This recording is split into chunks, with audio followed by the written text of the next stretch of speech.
अग्नि महापुराण 87वां अध्याय। निर्वाण दीक्षा के अंतर्गत शांतिकला का शोधन। भगवान शंकर कहते हैं, स्कंद, पूर्वोक्त मार्ग से विद्या कला का शांतिकला के साथ विधि पूर्वक संधान करे। उसके लिए मंत्र है ओम हा हूं हा। शांतिकला में दो तत्व लीन है, वे दोनों हैं ईश्वर और सदाशिव। हकार और क्षकार ये दो वर्ण कहे गए हैं। अब भुवनों के साथ उन्हीं के समान नाम वाले रुद्रों का परिचय दिया जा रहा है।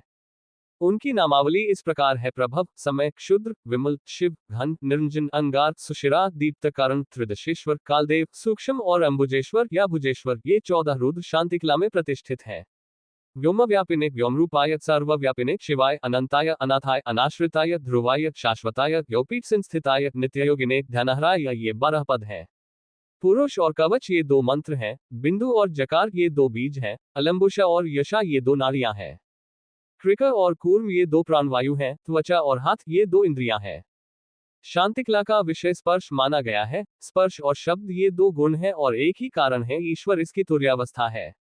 इस प्रकार भुवन आदि समस्त तत्वों की शांतिकला में स्थिति का चिंतन करके पूर्ववत ताड़न, छेदन, हृदय प्रवेश, चैतन्य का वियोजन, आकर्षण और ग्रहण करे। फिर शांति के मुखसूत्र से चैतन्य का आत्मा में आरोपण करके कला का ग्रहण कर उसे कुंड में स्थापित कर दे।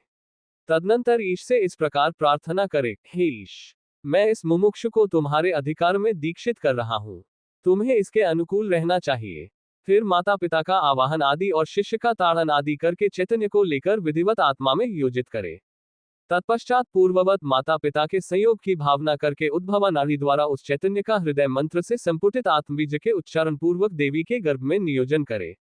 देहोत्पत्ति के लिए हृदय मंत्र से, जन्म के हेतु शिरो मंत्र से, अधिकार सिद्धि के लिए शिखा मंत्र से, भोग के निमित्त कवच मंत्र से, लय के लिए शस्त्र मंत्र से, श्रोता शुद्धि के लिए शिव मंत्र से तथा तत्वशोधन के लिए हृदय मंत्र से 5-5 आहुतियां दे। इसी तरह पूर्ववत गर्भाधान आदि संस्कार भी करे। कवच मंत्र से पाश की शिथिलता एवं निष्कृति के लिए 100 आहुतियां दे।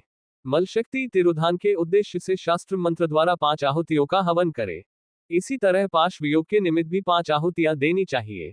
तदनंतर अस्त्र मंत्र का 7 बार जप करके बीजयुक्त अस्त्र मंत्र रूपी कटार से पाश का छेदन करे।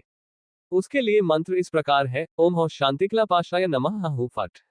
इसके बाद पाश का विमर्दन तथा वर्तुलीकरण पूर्ववत अस्त्र मंत्र से करके उसे घृत से भरे हुए सुबह में रख दे और कला संबंधी अस्त्र मंत्र द्वारा उसका हवन करे। फिर पाशांकुर की निवृत्ति के लिए अस्त्र मंत्र से 5 आहुतियां दे और प्रायश्चित निवारण के लिए 8 आहुतियों का हवन करे। मंत्र इस प्रकार है: ओम हा अस्त्राय हूं फट। फिर हृदय मंत्र से ईश्वर का आवाहन करके पूजन तर्पण करने के पश्चात उन्हें विधिपूर्वक शुल्क समर्पण करे। मंत्र इस प्रकार है: ओम हा ईश्वर बुद्धिहंकार शुल्क ग्रहण स्वाहा। इसके बाद ईश्वर को शिव की यह आज्ञा सुनावे, ईश्वर, इस पशु के सारे पाश दग्ध हो गए हैं, अब तुम्हें इसके लिए बंधनकारक होकर नहीं रहना चाहिए। यो कहकर ईश्वर देव का विसर्जन करे और रौद्री शक्ति से आत्मा को नियोजित करे। जैसे ईश ने चंद्रमा को अपने मस्तक पर आश्रय दे रखा है, उसी प्रकार शिष्य के जीवात्मा को गुरु अपने आत्मा में नियोजित करे। फिर शुद्धा उद्भव मुद्रा के द्वारा इसकी सूत्र में संयोजना करे और मूल मंत्र से शिष्य के मस्तक पर अम्रबिंदु स्वरूप उस चैतन्य सूत्र को रखे। तदनंतर पुष्प आदि से पूजित अग्नि के पिता माता का विसर्जन करके विधिज्ञ पुरुष समस्त विधि की पूर्ति करने वाली पूर्णाहुति प्रदान करे। इसमें भी पूर्ववत ताड़न आदि करना चाहिए। विशेषतः कला संबंधी अपने बीज का प्रयोग होना चाहिए। इस प्रकार शांतिकला की शुद्धि बताई गई। इस प्रकार आदि आग्नेय महापुराण में निर्वाण दीक्षा के अंतर्गत शांतिकला का शोधन नामक 87वां अध्याय पूरा हुआ।